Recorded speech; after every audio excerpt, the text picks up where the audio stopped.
Hi, Lewis. How are you? Good, how you doing, Rachel? I'm doing great. So, a couple of things. This movie, this is a compliment because it's the only way I can phrase this. This movie made me have such a visceral reaction because, like, I feel like every girl or person who's attracted to a man has had that moment as a teenager where you're attracted to the hot older brother.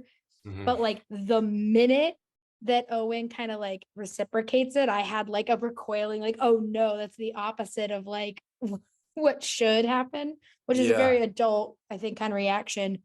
And yeah, you do such a great job though with this character to like both kind of appeal to the both sides of like the yes, a child would think this is okay, and the adult side of my brain being like it's not. And so for you, what was the appeal of Owen as a character that kind of made you want to be a part of the Starling Girl in the first place? well, thank you. I think that's a good reaction right there.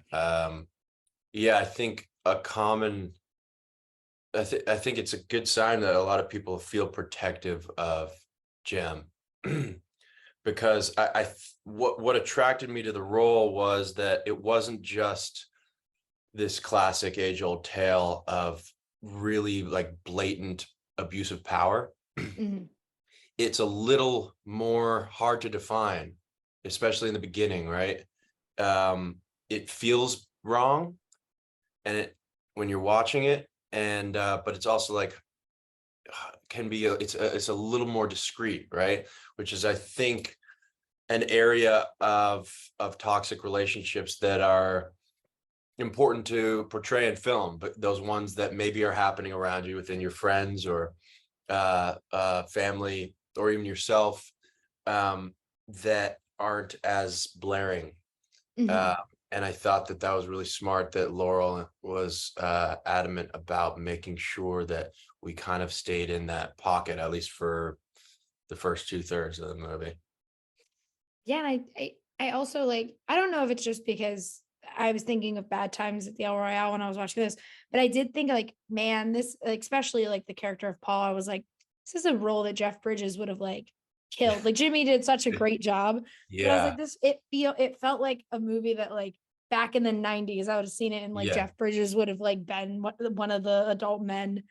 And it absolutely. but it's just it's there's so many moving parts to this, and what I really loved is kind of the theme of music. So I'm one of those Yeah, people who like the minute I see like a device that plays music of any kind, and then know like that song's gonna like awaken something in someone, I'm a yeah, sucker for it.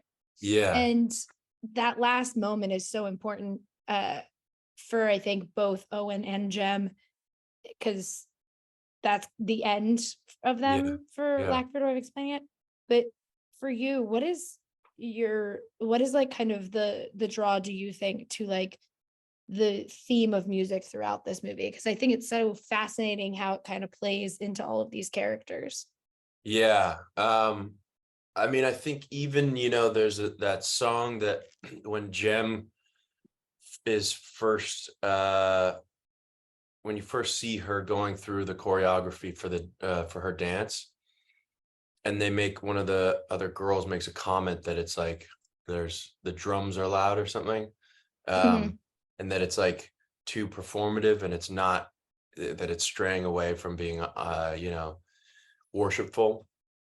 I think like a lot of audience members probably can't hear really the difference of what they're talking about.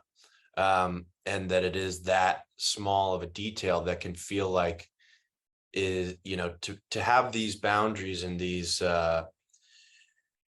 all these kind of like rules that you have to abide by can can do two things.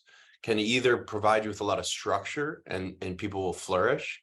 That's Mhm. why I think religion is such a beautiful thing for so many reasons. But that they can provide a lot of people with structure, or with people who aren't really structure minded, it can be extremely repressive.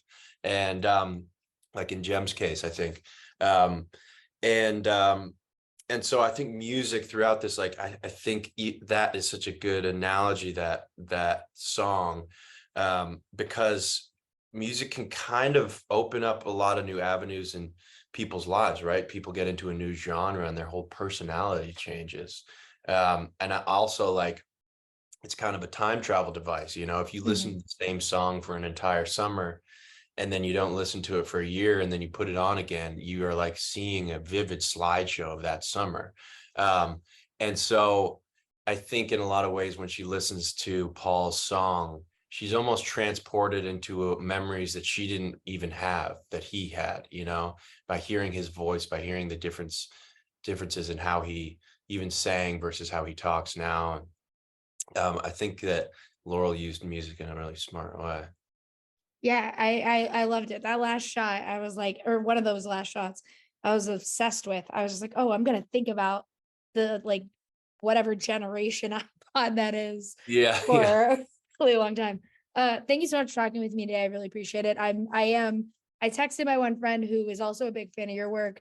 I was like, oh, you have to watch this. He's really good in this. And then she was like, I've seen it. And I said, thank God I can talk to somebody else about this movie. Oh, So I'm not alone. that is awesome. That means the world. Thank you so Of much. course. Have a great one. Great to meet you.